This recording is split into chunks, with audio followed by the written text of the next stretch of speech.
This time suck, and in this video we are looking at Mary I and the religious reforms and the impacts. So first of all, it's worth mentioning that Mary I was a Catholic.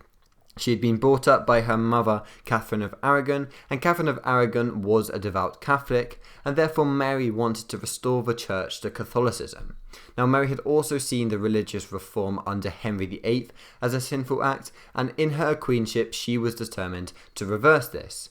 Now, she also believed that the transition would be fairly straightforward, however this was far from the truth. Now, Mary I did have many problems, and although Protestantism was still a minor faith in relation to Catholicism, there were still Protestants in London and other parts of the south.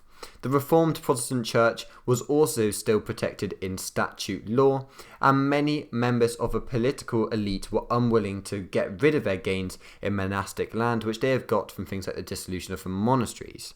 So Mary began her reforms cautiously, although many of the Protestant members of the clergy were deprived of their livings and occasionally imprisoned. But the legislative attack on the church began with a meeting of Parliament in October 1553.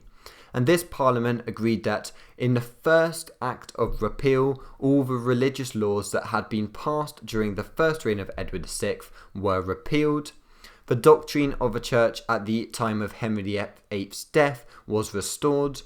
All clergy who had married could have their earnings taken away, despite the fact that this was legal at the time. Clergy were allowed to marry under previous monarchs, and the legal status of the church was upheld. Even so, by relying on parliamentary legislation to reverse the royal supremacy, Mary was acknowledging that the laws passed in Henry VIII's reign were legally valid, and this would mean accepting that statute law was superior to divine law. Now, after Mary felt more secure, Parliament met and passed the second Act of Repeal in January 1555, and this Act abolished all doctrinal legislation since 1529, which reinstated the Pope as the head of the Church. Now, it wasn't able to restore church lands and property, however, because of its difficulty. And the difficulty over the ex-monastic land delayed the process of resolving the status of the church. Now, Pope Julius III and Reginald Pole wanted the restoration of lands to the church. However, Charles V and Philip realised that this was impractical and that most of the land was in the hands of the Catholics. So therefore, whilst there were disputes between Parliament and Pole, former monastic land was not returned. Instead, more emphasis was soon placed on training and supervision of parish priests, as national decrees were placed on the standards expected from priests. Now, there was to be both an increase of quality and quantity of the priests. Now, Mary I did also have some problems with the Pope, and in November 1554, Cardinal Pole returned from exile to become a legate and the Archbishop of Canterbury.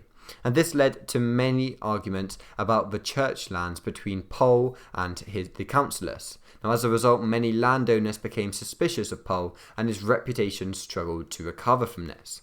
Now, further problems were caused when Pope Julius III died in 1555, and he was replaced by the anti-Spanish Paul IV.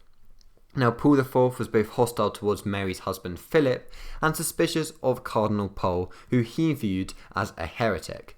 Now, this meant that in April 1557, Pole was dismissed as papal legate, and this meant that he could no longer act on behalf of the Pope within the English Church.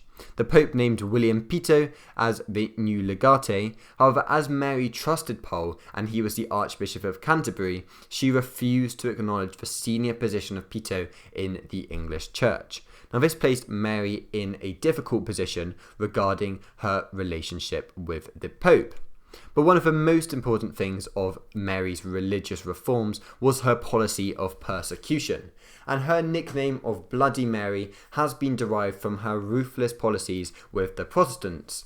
And after the heresy laws under Henry VIII's reign had been revived in November 1554, executions of Protestants began in February 1555. And starting with John Rogers and Rowland Taylor, Mary's persecution of Protestants led to 289 Protestant burnings.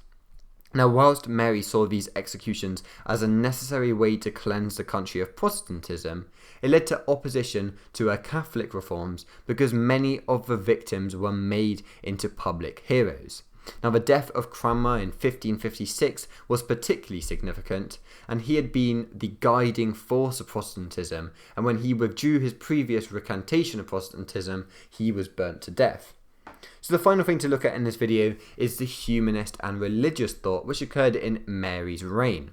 And Mary's reign did show little evidence of humanism, and this was either Protestant or just religious. Now, in fact, the Catholic Church did seem to disassociate itself with humanism, as Reginald Pole hadn't been influenced by it, and Pope Paul IV regarded Erasmus as a heretic. Now, Erasmus's works were placed on the Catholic Index of Prohibited Books.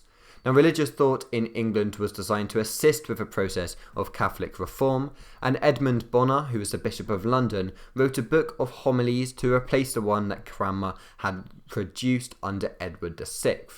Pole was also keen to stress the importance of the papacy, which was ironic seeing as Pope Paul IV was extremely hostile towards him.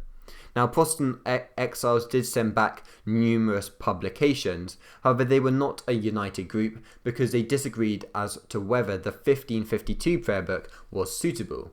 And this was because there was different types of Protestants. There were some who wished to operate politically, and those led by John Knox and Christopher Goodman who wished to adopt a more radical approach. So that is the religious reform and the impacts under Mary I, which were obviously extremely profound, as would the whole of religious change throughout the Tudor era. So thank you for watching, and see you soon. Bye.